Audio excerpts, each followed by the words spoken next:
ఏపీలో టీడీపీ కూటమి ప్రభుత్వం ఏర్పడడం పట్ల సీఎం చంద్రబాబు అర్ధాంగి నారా భువనేశ్వరి హర్షం వ్యక్తం చేశారు. తాను కోరుకున్నట్టుగానే అద్భుతమైన ప్రజా తీర్పుతో ప్రజాపాలన మొదలైందని పేర్కొన్నారు.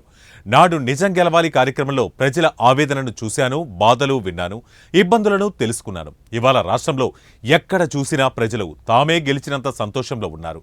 స్వేచ్ఛగా మాట్లాడగలుగుతున్నారు, తమ అభిప్రాయాలను చెప్పగలుగుతున్నారు.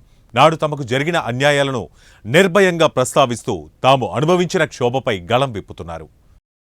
నాడు అశాంతితో బతికిన ప్రజల మనసులు నేడు తేలికపడ్డాయి. మహిళలు తమ రక్షణపై, తల్లులు తమ బిడ్డల భవిష్యత్తుపై ధైర్యంగా ఉన్నారు. రాష్ట్ర ప్రజల ఆశలు మళ్లీ చిగురిస్తున్నాయి. ఇది నా మనసుకు ఎంతో సంతోషాన్నిచ్చింది. ఇక ప్రజలకు అంతా మంచే జరుగుతుంది. కూటమి ప్రభుత్వంలో చంద్రబాబు గారి పాలనలో అమరావతి రాజధానిగా మళ్లీ గర్వంగా నిలబడుతుంది. రాజధాని రైతుల పోరాటాలు ఫలించి వారి జీవితాల్లో చీకట్లు తొలగిపోయాయి. చంద్రబాబు దీక్ష పట్టుదలతో జీవనాడైన పోలవరం ప్రాజెక్టు సవాళ్లను, విధ్వంసాన్ని అధిగమించి ముందడుగు వేస్తోంది. 5 కోట్ల రాష్ట్ర ప్రజల భాగస్వామ్యంతో ప్రతి వర్గానికి, ప్రతి ప్రాంతానికి మంచి చేయాలనే చంద్రబాబు సంకల్పం నెరవేరుతుంది.